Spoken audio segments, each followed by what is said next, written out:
welcome back to our next check-in podcast series where we're talking with community leaders and builders about what it is to have total well-being at work, at school.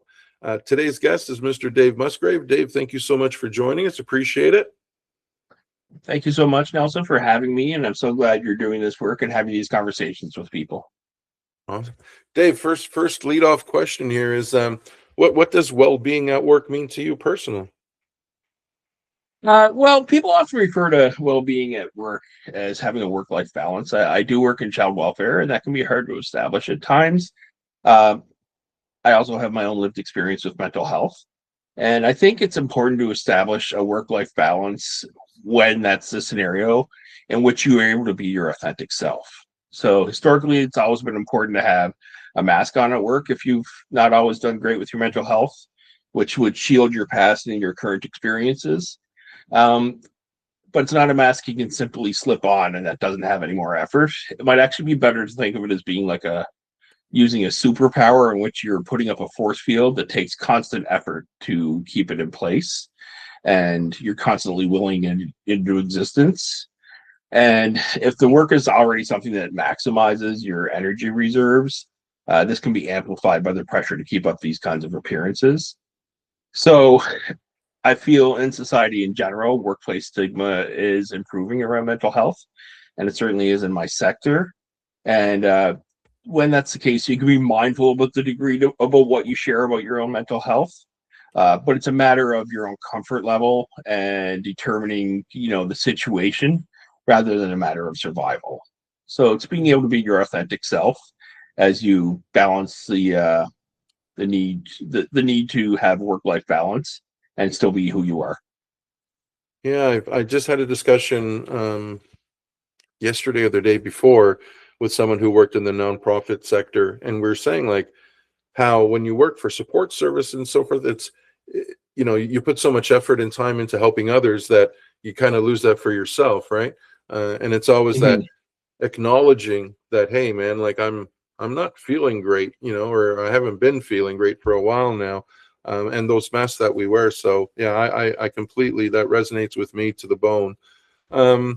Dave, I know before we started recording, we were talking a little bit about each other, and you were talking about your vast experience.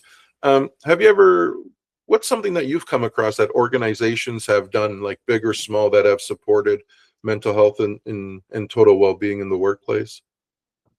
I think one of the things that's really helped improve this is the Bell Let's Talk movement in Canada, which has really started to get a lot of effort out there around reducing stigma. I was lucky enough to meet Clara Hughes, former Canadian Olympic medalist, and she, at her book launch in 2015, I went and met her, and she spoke about her own mental health, and it was emceed by Michael Landsberg, formerly of TSN, who also shared about his mental health. And I was able to talk with both of them individually. And it was such a great feeling.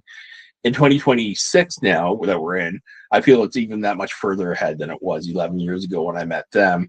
And so it's happened more in society, and it's also happened in the workplace. So workplaces tend to have formal supports available, such as peer support, employee assistance, counseling benefits. These are really important in any sector, and child welfare is no different.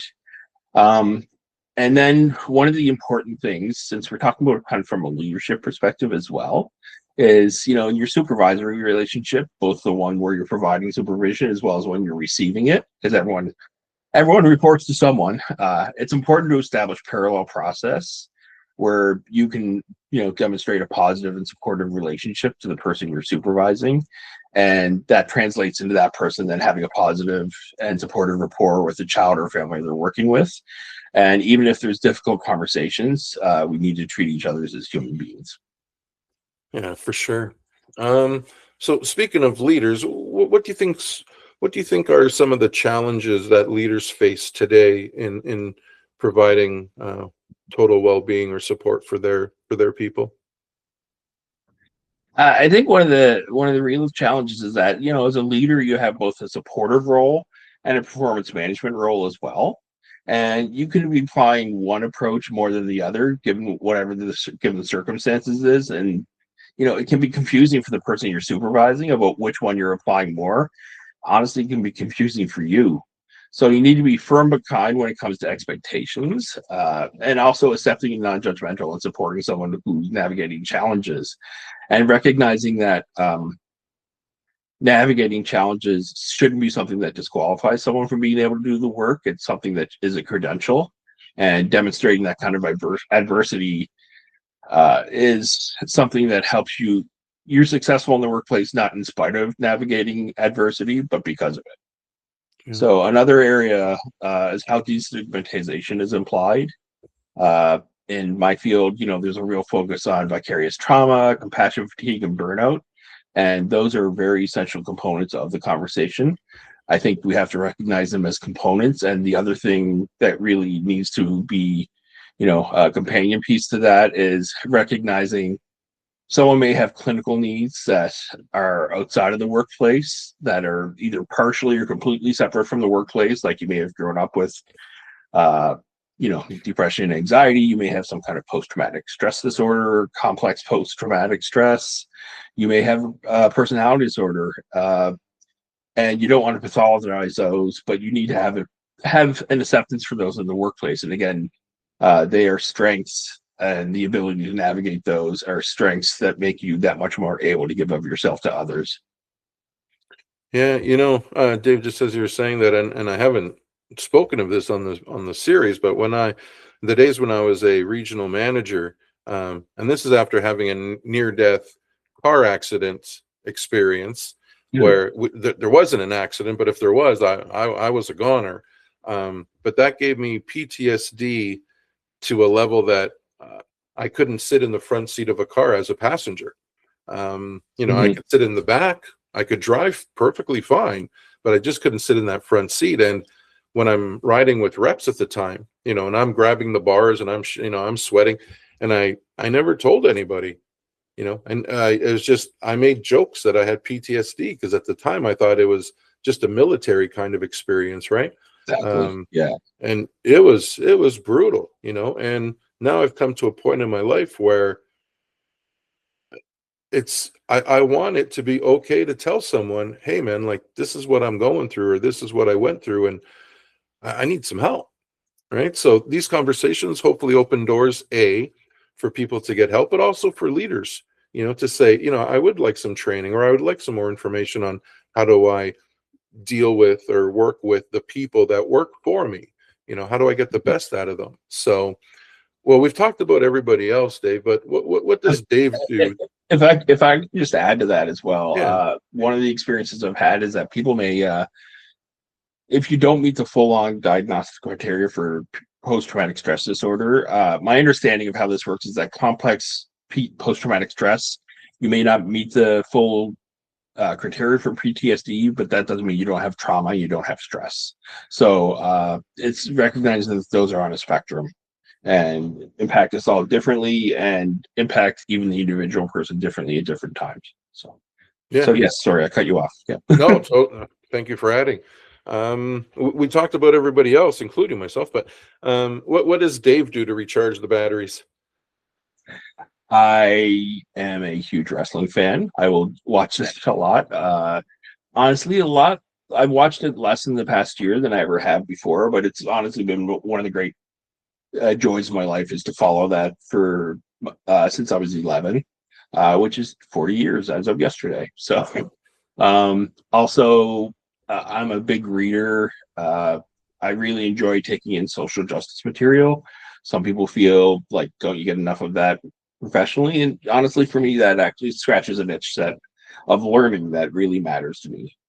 So sometimes I take that in the form of graphic novels that really have a social justice bent. I have one where I'm reading right now called Stamped from the Beginning, which is about history of racist ideas in America, and it's in a graphic novel format. So it was actually originally a book by Ibram X. Kendi, and then he also wrote How to Be an Anti-Racist. And then this book was his first book, and it's been adapted into a graphic novel, and it's just phenomenal. And graphic memoirs and whatnot. Then I also have what I call my big boy books with no pictures that I really enjoy as well. And I've been a little more prone to audiobook format, but that and podcasts and just watching YouTube and playing games on my phone is really great for me. Exercise is great. it's a bit of a block for me right now. That's something I'm working through with my own self, but that is really helpful, getting the endorphins going, and honestly, tapping into personal resources like therapy and whatnot is important and needs to be destigmatized at all levels. So, Yeah, I myself am on that. When we talk about holistic health, we talk about the mhm, five pillars, physical, emotional, mental, spiritual, and social. And for me, the physical one is the hardest one for me as well. I mhm, recently read a book that's really helped me in terms of what I should eat and why, and get rid of all the other mhm, noise. And mhm. I've been following that, and it's been working. Fingers crossed, and Oh, good for in you. disciplined form. So, um, Dave, what advice would you give to other leaders who want to create kind of safe spaces or a workplace environment or culture where you know total well-being is important? What advice would you give them? Uh, to be genuine and allow those around you to be genuine. Of course, there's certain expectations in a workplace, but you need to let someone actualize themselves and who they are within the work. Child welfare is complicated work, and it's, I guess, similar to how we could put very firm expectations in place for families that we work with, uh, or we could set some general guidelines and hope and help them find a way to navigate their way towards that on their own. It's similar in having a working relationship with someone that you're supervising. Like, you can say, do this, as I say, it's my bottom line all the time. Or you set some general structures and guidelines and say, and then, help the person actualize that themselves. Also, don't be afraid to be wrong. That's, I don't know is a great answer instead of coming up with something when you don't know. And uh, I apologize. That was my error, or some of the greatest words you could never say, because it allows someone else to demonstrate that themselves as well. And this is around mental health too. So if someone's struggling on your team, it's okay to uh, recognize that maybe you could have handled something better with them, or maybe talk about how something has impacted you. And I think back to my early years in the field, someone I'm still very good friends with gave me the best advice around this when I was having a difficult time, is take your own advice. So it's one thing to have a professional life where you often are asking people to go for counseling and to get support and really lean into, personal change. Um, you're not being genuine and authentic if you're not willing to do the same thing yourself. Hmm, So, and it makes you more capable of helping others than rather than less. So, absolutely. Dave, when the day comes that you get to retire and hang them up, how would you like the people that have worked with you to remember you? How would you like to be described as? in preparation for this, I kind of thought of that, and one person used the term supportive. I like to put it as responsive as well. So one sieve or another, I guess. But uh, basically, a champion for being my own self, and for everyone else to be their best self as well. I've had a supervisor who, the best thing I could say about her, a million things I could say about her. I always refer to her as my mentor, my idol. Um, she made everyone on the team feel like they were her favorite in the Yeah. best possible way, just bringing out the best in everybody. And that's what I want to be remembered for as well, is trying to Yeah. give everybody the best opportunity to be themselves. And that includes in recognizing that um, mental health and navigating mental health is a strength and not a disqualifying factor. It's actually a credential. Mm. Absolutely. The ripple effect of kindness is Mm-hmm. immeasurable, really, right? Mm-hmm. And last one, Dave. What gives you hope for the future about leadership and workplace well-being? I think I feel like things are cumulative. People are recognizing that uh, it's getting away. So in the helping fields in general, and child welfare too, it's important to get away from concepts of us and them, and try to look at it as proximity to each other and how we all work together as a community. And then so that's both with the families we're working with, but also with our fellow service providers, and working together in a way that helps our families better and helps each other better and improves everyone's wellness. So collaboration and respect and love between each other is really what's most important. Awesome. I couldn't think of a better way to wrap up this quick little interview here. Dave, thank you so much for joining, participating, share your knowledge. Much appreciated, and all the best to you, sir, in your endeavors. And yeah, thanks for joining. Thank you so much.